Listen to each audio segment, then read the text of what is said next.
A esta hora en Al Vuelo vamos a conversar con Julia María Urrunaga. Ella es directora en el Perú de la ONG internacional Agencia de Investigación Ambiental, para hablar del viaje de la presidenta Dina Boluarte a Brasil, donde participó de una cumbre medioambiental, y cuáles son los alcances y hasta dónde ha podido llegar precisamente esta cumbre en materia de acuerdos. Julia María, ¿cómo estás? Gracias por estar con nosotros en Al Vuelo. ¿Qué tal? Muchas gracias por la invitación.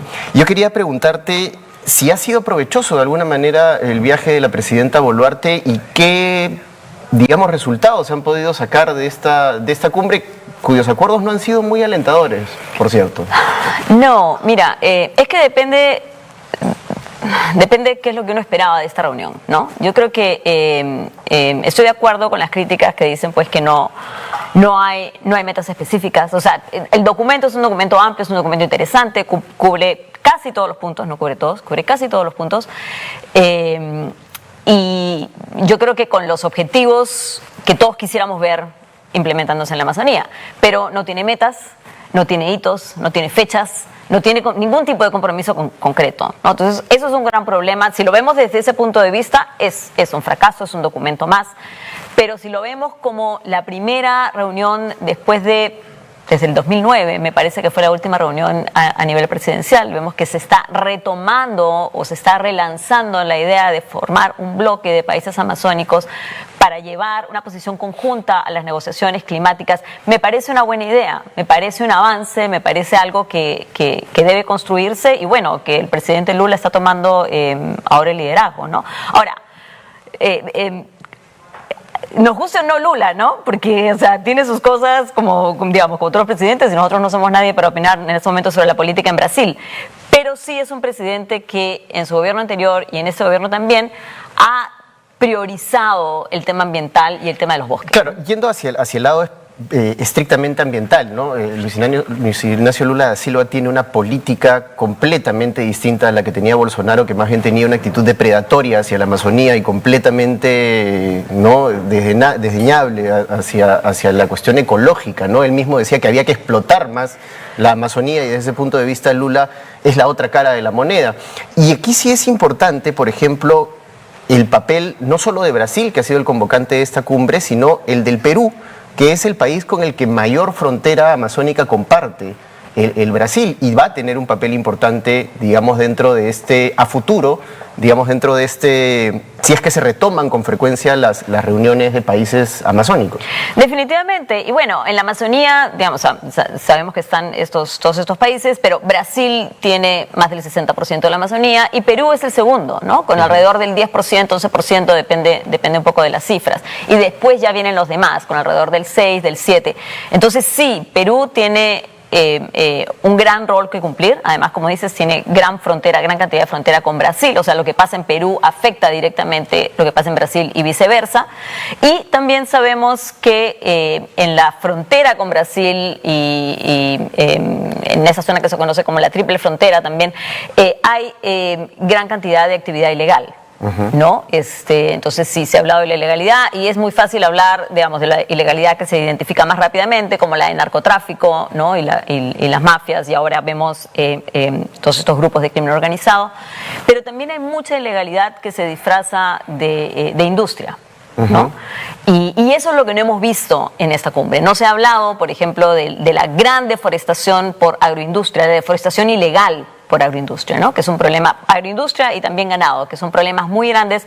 La agroindustria en el Perú y el ganado en Brasil y en Colombia también, ¿no? Así es, y precisamente es el río Amazonas el que muchas veces sirve como canal o vaso comunicante para que algunos productos ilegales salgan hacia Brasil y algunos productos también ingresen a territorio peruano, ¿no? En el caso, por ejemplo, de la madera, ¿no? Que en el Perú, a pesar de que existen una serie de regulaciones, lamentablemente a veces caen en saco roto porque no vemos que sean efectivas las penas o las sanciones. Incluso yendo más allá y analizando la cantidad de líderes indígenas y luchadores del medio ambiente que han sido asesinados en el territorio peruano en los últimos 5 años, también es preocupante, supera las 2 decenas, es decir, más de 20 asesinados por proteger territorios que están protegidos. Sí, exactamente, y además que son dejados solos por el Estado, ¿no? Ese es el problema acá. Estos líderes no están no es que los asesinaron en un pleito personal.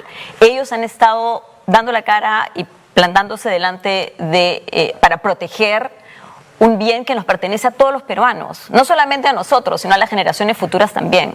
Y no solamente que nos pertenece porque es bonito, sino porque lo necesitamos para poder sobrevivir como especie, además, ya no solamente como los peruanos.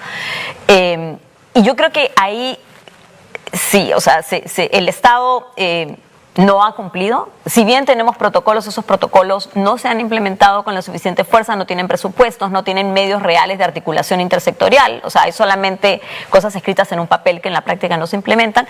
Y además hay que entender que cuando se ataca a un defensor ambiental, no se está atacando a un individuo, se está atacando a toda una comunidad por lo menos. Entonces, cuando muere un defensor ambiental o cuando se ataca un defensor ambiental, se ha atacado a 300 personas, a 400 personas y además a todos nosotros también. Pero quiere decir, no es lo mismo proteger a un individuo en una ciudad que proteger a un defensor ambiental en la Amazonía. Estás protegiendo a todo un sistema, toda una forma de vida, ¿no? Claro, y en ese sentido, por ejemplo, el Perú dejó pasar una gran oportunidad de alguna manera luchar y ayudar a los defensores del medio ambiente con el acuerdo de Escazú, ¿no? Que el Congreso rechazó y que algunas voces esperaban que esta cumbre amazónica que convoca Lula sea un espacio para invocar a los políticos y a los distintos partidos a adherirse a este tratado. Es cierto, pero no hemos escuchado hablar de Escazú. Escazú no figura entre todos los más de 100 puntos que se han planteado en este acuerdo, ¿no? Entonces, ¿Es sí. una oportunidad perdida? ¿Una nueva oportunidad perdida? Yo creo que se dejó pasar el momento. Es que además no hay la voluntad política. Bueno, y tampoco es una capacidad necesariamente de presidentes, ¿no? Tiene que ver con los congresos para las ratificaciones. Pero sí, se pudo por lo menos haber hecho una declaración de voluntad y no se hizo, ¿no? Entonces, sí, ese también es un vacío. Y si lo vemos desde el punto de los pueblos indígenas o sea, tampoco hay cuestiones concretas sobre detener realmente la deforestación. O sea, aparentemente el presidente Lula tenía la intención de poner esto como un objetivo y no fue aprobado por los demás presidentes. Digamos, la deforestación cero no fue. El tema de la reducción o detener la expansión de hidrocarburos tampoco tuvo eco, ¿no? Ha quedado como una cuestión de buena voluntad que se va a discutir a futuro. Que digamos que ese ha sido además una papa caliente entre Colombia y Brasil, ¿no? Colombia ha decidido cerrar filas en cuanto al tema de la explotación de hidrocarburos en la zona amazónica, mientras que Brasil ha dicho, oiga, ya, vamos a parar esto porque nos está costando a todos. Bueno, ese es el tema, ¿no? O sea, obviamente hay un tema ahí económico y tiene que ver también con toda esta otra conversación sobre pagos por protección, o sea, pagos por conservación, ¿no? O sea, la Amazonía es el bosque tropical más grande del planeta. Es también el lugar que alberga la mayor reserva de agua dulce en el planeta. Entonces, es un bien para la humanidad entera. En este momento, quienes están pagando por la protección de este territorio con su vida son los defensores indígenas, los defensores ambientales, ¿no? Ni siquiera están entrando los países. Deberían entrar los países que tienen territorio en la Amazonía, pero también debería entrar el resto del planeta, porque esto es una protección para todos, ¿no? Y tenemos que entender que, si bien la economía de varios de los países está relacionada con la extracción de ciertos insumos de la Amazonía, si queremos mantener la Amazonía, hay cosas que son incompatibles. O sea, uno no puede proteger la Amazonía y al mismo tiempo destruir miles de hectáreas para ganado o para agronegocios, monocultivos, ¿no? Entonces, hay que tomar decisiones. En esta cumbre no se ha tomado ninguna decisión sobre ese tema. Hay que tomar decisiones y hay que pedir el apoyo del resto del planeta. Entonces, por eso es que a mí sí me parece una buena idea esta reunión. Sí me parece importante que se empiece, que haya esta intención de reconsolidar a los países amazónicos como una fuerza para negociar cooperación internacional en los acuerdos climáticos. Me parece clave, ¿no? Ahora, ¿qué tanto se va a poder llegar a un consenso? Ya ese es otro tema, ¿no? Claro, bueno, queda, por supuesto, muchísimo por hacer en materia medioambiental y esperemos que este sea un primer paso, Yuyu, para poder volver a esa senda desde el 2009 y que se puedan retomar y tomar acciones concretas, finalmente, a la Amazonía, que, como tú bien has dicho, es un bien humano, ¿no?, de la humanidad. Sí, y mira, Brasil sí tiene algunas cosas que mostrar. Cuando el presidente Lula en su primer gobierno pudo reducir la deforestación de la Amazonía en un 80%, ¿no? O sea, tuvo un éxito, luego entró Bolsonaro, como tú mencionas, que tenía completamente otra posición y entonces más bien promovía la destrucción de la Amazonía. Y en estos primeros 6 meses, en estos primeros meses de gobierno del presidente Lula, otra vez se ha percibido ya la reducción de la deforestación en 30%. Eso, por ejemplo, solamente eso sería, o sea, yo ahora que veo que la presidenta Boluarte ha invitado a Lula al país, me gustaría que lo escuchara a él y a su equipo sobre cómo reducir la deforestación ilegal, o sea, que tiene que ver además con articulación y sanciones. Tú decías al comienzo la tala ilegal y no vemos sanciones reales. No hay sanciones reales. O sea, el caso de Yacucalpa, el más famoso del 2015, hasta ahorita no llega a juicio oral. Entonces, hay una serie de problemas y en paralelo tenemos presiones desde el Congreso para modificar la ley forestal, para dar amnistía a toda la deforestación ilegal por agronegocios que se y con gobernadores regionales que, por cierto, están de acuerdo con esa ley. Exacto. Y normas para eliminar la protección a los pueblos en aislamiento voluntario.